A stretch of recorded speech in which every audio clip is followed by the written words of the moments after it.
नमस्कार दोस्तों, life after retirement में आपका स्वागत है। आज मैं हितेश शर्मा जी से आपका इंट्रोडक्शन करा रहा हूँ। ये मुझे गुड़गांव में मिले थे। हम बैठे हुए थे फ्रेंड्स के साथ, चेस की गेम चल रही थी, मैं भी खेल रहा था। उन्होंने कहा यार आप इनसे खेलो। मैं कहा ठीक है यार खेल लेते हैं। मैं 2 मिनट में इन्होंने मुझे हरा के साइड में कर दिया। बाद में पता चला नेटवेस्ट कंपनी के अंदर ये काम करते हैं और वहाँ के ये जोनल हेड है।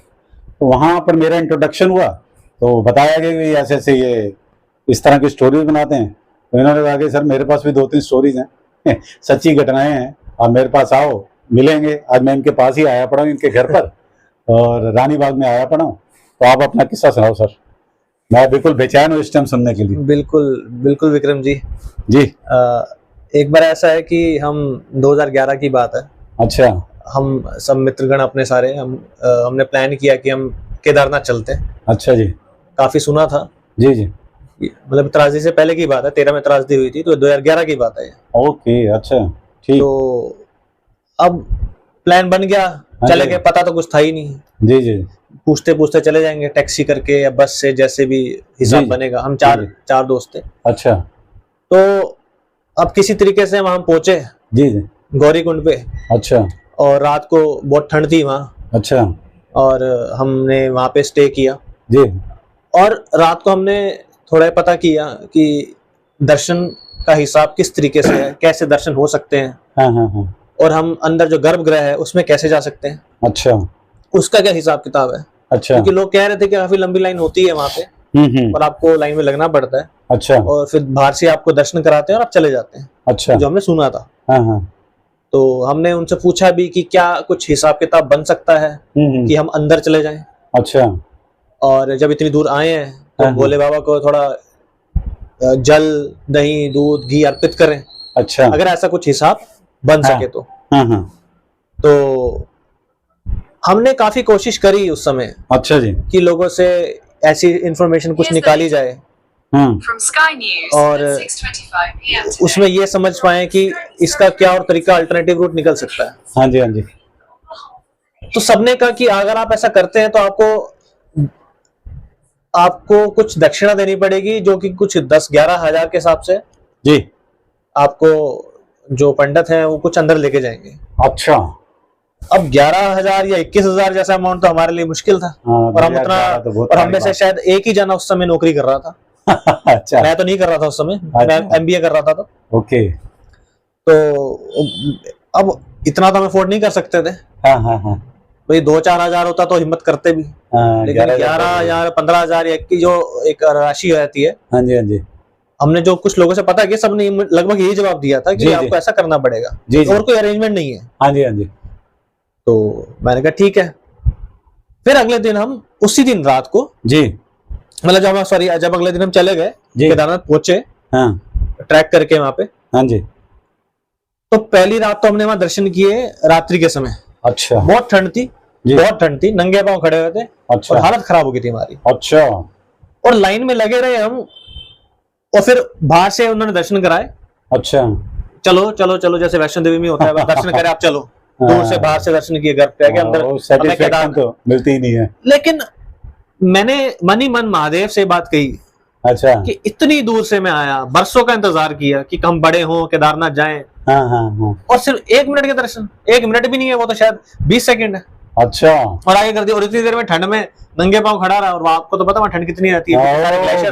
अमरनाथ गए थे हम, बुरी हालत हो गई। तो मन काफी उदास हुआ, बेचैन भी हुआ और तसल्ली भी नहीं हुई। बिल्कुल बिल्कुल। चलो कोई नहीं, हम रात को वहीं स्टे करा हमने। अच्छा। हमने कहा अब सुबह कल वापस घर निकलेंगे, सुबह के दर्शन करने के बाद। अच्छा। नाश्ता नुश्ता करके। अच्छा। फिर हम सुबह नहाए धोए। मेरे बाकी मित्र तो नहीं नहाए थे क्योंकि गर्म पानी की व्यवस्था नहीं थी। अच्छा, ठंडे में नहाए?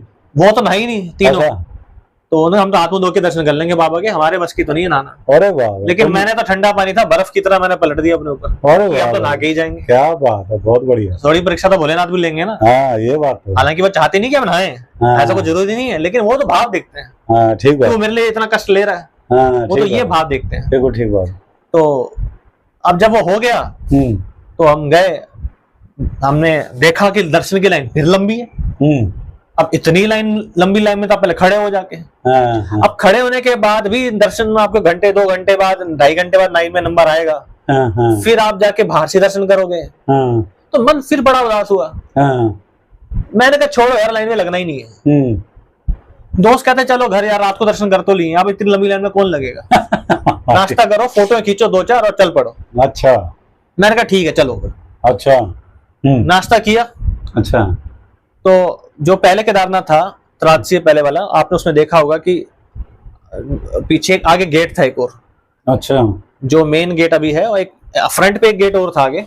हाँ। तो उसमें स्टेप्स थे, जैसे जहाँ नंदी जी बैठे, नंदी के आगे जाके एक गेट था बड़ा सा। अच्छा। तो वो गेट बंद था। अच्छा। लोग साइड से जाके दर्शन कर रहे थे, ऐसे कुछ हिसाब चल रहा था। तो जब उस गेट पे मेरे दोस्तों ने फोटो खींची, तो उन्होंने कहा अब आगे गाड़ी खड़ी है, जो टैक्सी जाएगी या बस जाएगी, जो भी था, हम उसमें चल पड़ते हैं, फटाफट 2-4 फोटो खींचते हैं। बैग उनके हाथ में टंगे हुए थे, एक बैग मेरे हाथ पे भी टंगा हुआ था। अच्छा। तो मैंने कहा तुम लोग फोटो खींचो, जरा मैं दूर से ही ग्रिल से ही महादेव को प्रणाम कर लो। जाने से पहले एक बार और, अंदर तो हम जा नहीं रहे दर्शन करने। तो ताला लगा हुआ था उस गेट को, ऐसी जाली सी लगी हुई थी, जहाँ पर गेट लगा हुआ था। तो उसमें मैं ऐसे खड़ा होके मैंने महादेव से कहना शुरू किया कि प्रभु, मैं आपसे एक बात पूछना चाहता हूँ। अरे वाह वाह। बात यह है कि आपने किसी वेद पुराण में या शिव पुराण में या किसी पुराण में या वेदों में कहीं ऐसा कहाँ लिखा हुआ है कि जब कलयुग आएगा तो 11-21 हजार में देने वाले ही दर्शन कर सकते हैं, अंदर दूसरा नहीं कर सकता। अच्छा। इसके पीछे आपका क्या विचार है? मैं मानता हूँ कि उन्हें दोष होगा जिस वजह से मैं अंदर नहीं जा सकता, लेकिन आपकी शरण में आने के बाद दोष निवारण हो ही जाता है। तो दर्शन हो जाने चाहिए अंदर जाने का। लेकिन आप अंदर क्यों नहीं भेज रहे? और मैं वाकई में अंदर जाना चाहता हूँ, मैं आपको महसूस करना चाहता हूँ, आपको छूना चाहता हूँ, आप पे जल चढ़ाना चाहता हूँ। क्योंकि यहाँ पता नहीं कब आऊँ, कब मेरे फिर से भाग खुले, ये संयोग बने। ये संयोग ही नहीं बनते ना आने के। सही बात है। तो मैं ऐसे बड़ा निराश हुआ। अच्छा। मैंने कहा आज से मैं ये बात मान गया कि भक्ति से बड़ी शक्ति अगर किसी की है वो तो माया की है। माया की। भक्ति की शक्ति बड़ी नहीं हो सकती, बड़ी होती तो इसका विपरीत हो चुका होता। बिल्कुल बिल्कुल बिल्कुल। तो इसलिए फिर भी मैं अपने आप को ही दोषी मानकर कि मुझ में ही वो गुण नहीं है कि मैं अंदर आ सकूं, मुझे जाने की आज्ञा प्रदान करें, मैं यहाँ से प्रस्थान करता हूँ। अच्छा वाह। अच्छा भाई। मेरे दोस्त नीचे हैं, मैं ऊपर खड़ा होकर बात कर रहा हूँ, वो नीचे फोटो खींच रहे हैं। अच्छा। और पीछे से आवाज ही लगा रहे हैं आज अब। इतने में अब असली कहानी शुरू होती है। अच्छा जी। इतने में एक महात्मा से आते हैं। अच्छा। जिनकी हाइट करीब करीब होगी 6 फुट। अच्छा। 6 फुट 6 फुट 1 इंच। अच्छा। लंबे चौड़े, चेहरे पे तेज और लंबी दाढ़ी, लंबे खुले बाल। अच्छा। और हाथ में माला वाला ली हुई। और वो जो गेट है, जिसकी जाली वाला गेट है, जिसके बाहर में खड़ के बोल रहा हूँ, वो उसके अंदर मैं बाहर हूँ। अच्छा। तो उन्होंने मुझे देख के बोला, मेरे पास आए, और पता नहीं मेरे पास क्यों आए। है जाली, बीच में जाली है हमारे। अच्छा। और मुझे कहते हैं कहाँ से आए हो तुम? अच्छा। मैं सोचे मुझसे क्यों पूछ रहे हैं। और मैंने कहा कोई संत है, महात्मा होंगे। क्योंकि मेरे मन में तो गुस्सा चल रहा है, मैं तो कुछ और, मैं तो वो चीज पहचान नहीं पा रहा हूँ, वो कौन है, क्यों आया। मैं तो बस वैसे ही, जैसे जवानी का जोश होता है, ठीक है दिल्ली से आया हूँ। अच्छा। क्या काम करते हो? मैं काम नहीं करता, मैं पढ़ाई करता हूँ। अच्छा। अच्छा, मैं भी ऐसी जवाब दे रहा हूँ। अच्छा। तो उन्होंने अगला प्रश्न किया, दर्शन हो गए? मैंने कहा प्रभु दर्शन क्या होंगे, दर्शन तो ऐसे ही हुए हैं रात को बाहर से, अभी तो करे नहीं और मैं जा रहा हूँ। तो कहते कहते अंदर से दर्शन हुए हैं? मैंने अंदर तो जा ही नहीं सकता ना, हमारे पास पैसे नहीं अंदर जाने के लिए, कहाँ से जाएंगे अंदर। अच्छा जी। तो कहते निराश क्यों होते हो। अच्छा। मैंने कहा मतलब, कहते मैं अंदर ले चलता हूँ दर्शन कराने। अच्छा जी। मैंने कहा आप दर्शन कराने अंदर कैसे ले जाओगे। मैंने कहा 1 सेकंड, पैसे नहीं है मेरे पास, अगर आप सोच रहे हो कि मैं आपको 5, 10, 11, 15 हजार दे दूं तो वो नहीं है। उस टाइम गुस्सा चढ़ा पड़ा था, इस बात गुस्सा तो वही चढ़ा हुआ था, मुझे लगा मांगने के लिए आ गए। मैंने कहा ये काम करना था तो मैं पहले ही कर लेता। मैंने कहा कुछ नहीं मेरे पास, मुझे आज्ञा दो और जाने की, प्रस्थान करने की मुझे आज्ञा दो, मैं निकलता हूँ यहाँ से। तो उन्होंने कहा ठहरो। अच्छा। एक काम करो, जैसा मैं कहता हूँ वैसा करो। अच्छा जी। मैंने कहा क्या करूं। कहते जाओ एक थाली लो जिसमें आपका घी, दूध, दही और कुछ चीजें और थी। अच्छा। जो पंच तत्व जो पंचामृत जल चढ़ता है, वो सब आप ले आओ। मैंने कहा महाराज आप क्यों मजाक कर रहे हैं, हाँ, ना तो आप अंदर ले जा सकते हैं और ना ही कोई और ले जा सकता है। मैं हाँ। सबसे पता कर चुका हूँ, गौरी कुंड में नीचे ऊपर सब हाँ, संभव नहीं है ये, तो आप अपना भी समय नष्ट कर रहे हो, मेरा भी कर रहे हैं। अच्छा, ये ऐसी हुई बात है। हाँ, मैंने कहा मुझे अब जाने दो। अच्छा कहता आप मेरे पे विश्वास तो कीजिए, आप जाइए। अच्छा जी। लेकिन जब उसने बोला तो मैं शायद माया के कारण या किस कारण मैं उसकी बात में आ गया। अच्छा। मैंने कहा ठीक है, एक शर्त है फिर। कहते क्या? मैं आपको दूंगा कुछ नहीं। हाँ बोला मंजूर है। हाँ तो मैं लेके आऊं? हाँ। कहता ठीक है, लेकर आके मुझे वहां मिलो। अच्छा मैंने कहा? कहता पीछे गेट पे, अच्छा ऐसे घूम कर आना। अच्छा एक दूसरा पीछे से गेट है अच्छा। केदारनाथ जी का, हाँ जो पांडव वाले कक्ष में लेके जाता है, शायद वही वाला है वो। हाँ। तो अब ये बात मैंने दोस्तों को बताई। अच्छा। अब दोस्त जो है वो इस बात पे विश्वास ही ना करें। हाँ, ऐसे कैसे हो सकता है यार? अरे यार तू बेकार की बातें कर रहा है यार। हाँ अब वो आगे दर्शन कराएगा। हाँ। तो उनमें से एक जो दोस्त था मेरा, वो मेरा मजाक उड़ाने लग गया। अच्छा। हाँ कि बेवकूफ बने तो कोई इनसे। अच्छा कह रहा तुझे उसने तेरे को हिप्नोटाइज कर लिया। अच्छा। अरे भाई चल यहाँ से, देर हो रही है। मैंने उनसे कहा एक बार वो कह रहे तो बात मान के देख लेते हैं ना। ठीक बात। ऐसे नहीं देंगे। हाँ, मैं कहा मैं हिप्नोटाइज हुआ ना, तुम तो नहीं हुए। हाँ, तुम कर लो। तुम तो होश में हो। हाँ, अगर ऐसा कुछ होगा और मैं भाग जाऊं तो रोक लेना मुझे। हाँ, ठीक बात है। तो एक जो दोस्त था और वो कहता चल कह रहा तो मान लेते हैं यार, इसकी हाँ, बात भी सुन लेते हैं। तो मैंने कहा कुछ देना मत। तो वो हंसते हंसते मेरा मजाक उड़ाते गए। फिर भी सामान ले लिया, हाल बना लिया, थाल ले लिया, सब कुछ कर लिया। फिर हम गए। कहता है कहाँ जाना है? मैंने कहा वो वहां बुला रहे हैं। हम गए वहां जाके। अच्छा। तो उन्होंने कहा, कुछ बोलने के लिए कहा था, मुझे याद नहीं आ रहा। उन्होंने कहा जब एंट्री करनी होगी तो आप ये बोलना उनको। अच्छा। मैं वो शब्द भूल गया, मेरे दिमाग में नहीं आ रहा। वो प्रार्थना करनी है भगवान से, वो जो अंदर गेट पे रोकते हैं। अच्छा, उनको बोलना है, वहां पे बोलना आपको। अच्छा, क्यों ना मैं कह रहा हूँ वही शब्द बोलना। अच्छा। तो उन्होंने कुछ पूछा और मैंने जवाब दिया, मैंने मेरे दोस्त ने, और हम अंदर चले गए। मुझे याद नहीं आ रहा वो क्या था। उन्होंने कुछ बोला था, जैसे कोई कोड बढ़ता हो जो उन्हीं की भाषा में था। अच्छा। या तो उत्तराखंड कोई भाषा होगी, मुझे नहीं पता क्या चीज थी वो। अच्छा। तो उन्होंने कहा आप चलो। अच्छा। वो आगे आगे, पीछे पीछे, अच्छा, हम चारों। अब जब हमारी एंट्री हो गई तो मेरे दोस्त चुप। एंट्री तो हो गई है, ये क्या चक्कर है? ये क्या हो गया? ये चक्कर क्या भाई है? एंट्री तो होगी और मेरे अंदर गूज़बम्स से आए। मैं सच में अंदर जा रहा हूँ। ये कैसे, ये पॉसिबल कैसे हो सकता है? 11,000 देने में फ्री में जा रहे हैं। ये पॉसिबल नहीं हो सकता। ये महादेव सच में चमत्कार करने वाले हैं। मैं ये बात नहीं मान सकता। वो हमारे साथ, हम तो ऐसे कुछ है ही नहीं, पहुंचे लोग ही नहीं हम तो। ठीक बात है। तो इतने में हम अंदर गए। तो पहले जो पांडव का ग्रह आता है, जहाँ पे पांडवों की मूर्तियां हैं, हमने मत्था टेका। फिर दुर्गा पार्वती माता का आता है, मत्था टेका। इतने में वो हमें अंदर ले गए, जहाँ गर्भगृह में सामने केदारनाथ जी बैठे थे। वाह वाह, क्या बात है। अच्छा। और मैंने केदारनाथ जी की शिवलिंग, जो शिवलिंग है, जो वो स्वरूप है, उनको छुआ और ये महसूस किया कि मैं वास्तव में ही ऐसा देख पा रहा हूँ, छू पा रहा हूँ। ये रियलिटी है, ये कोई काल्पनिक नहीं है, या मैं सो रहा हूँ। अच्छा। ये महसूस कर रहा था कि अभी से आधे पौने घंटे पहले मैं कहाँ खड़ा हूँ, क्या बोल रहा था और मैं क्या देख रहा हूँ। ये भगवान ने दिखाया कि भक्ति की यही शक्ति है। क्या बात। लेकिन तुम्हें वो करना पड़ेगा, वो भाव लाना पड़ेगा। ठीक बात है। प्रपंच तो करने वाले फिर बहुत हैं, जैसे भगवान मुझे शायद समझाना चाह रहे थे। और जो हमने सुना, एक के पीछे सारे आ गए। जो नहीं आ रहे थे वो भी आ गए और उन्होंने भी दर्शन कर लिए। वो तो स्तब्ध थे। उनके पास शब्द ही नहीं थे, क्योंकि वो मेरा मजाक उड़ा रहे थे। और भगवान ने उनको भी मुंह बंद कर दिया कि आप उसका मजाक उड़ा रहे हो।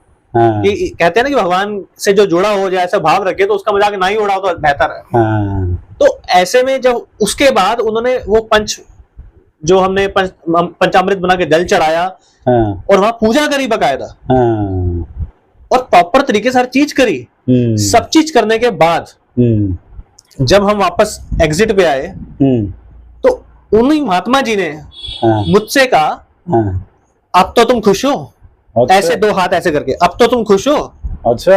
मैंने कहा महात्मा जी, मैं इतना खुश हूं जिसके कोई शब्द नहीं दे सकता मैं आपको। देख लो, अगर अंदर भगवान ने महात्मा के रूप में आके तुम्हारे को एक तरह से मार्गदर्शन करा, उन्होंने सब कुछ। ऐसा नहीं है कि भाई मेरे दरवाजे पैसों के लिए बंद खुले पड़े हैं। आप वो भाव लाओ, श्रद्धा लाओ, वो विश्वास लाओ। फिर चाहे कलयुग हो चाहे सतयुग हो, भगवान को प्रकट होना ही पड़ेगा। क्या बात है। लेकिन वो भाव लाना पड़ेगा ना आपको। बिल्कुल ठीक है। और उसके बाद मैंने कहा महात्मा जी आप रुको, आप 2 मिनट दो जरा, मैं अपने दोस्तों को साइड में लेके गया। किस लिए लेके गया? मैंने कहा इन्होंने जितने दर्शन करा ही दिए हैं, तो हम चारों मिलके कम से कम 500 रुपए तो दे दें उनको। ठीक बात है, कुछ तो दें। हाँ ठीक बात है। 500 रुपए में क्या जाता है? मैंने 100 बांट लेंगे। हाँ ठीक है। अच्छा। कहते हैं चल ठीक है दे देते हैं ऐसे करके। अच्छा, कुछ तो दें। अंदर लेकर आए हैं, हमारे तो 500 रुपए बहुत थे उस समय। हाँ ठीक। और जब मैं वापस आया तो महात्मा जी थे ही नहीं। अरे अब उसके बाद जब मैं बाहर गया, अरे यहीं कहीं बाहर ही तो गए होंगे। और बाहर जाके मैंने सारा झान मारा, हम दोस्तों ने मिलके वो मिले नहीं दोबारा।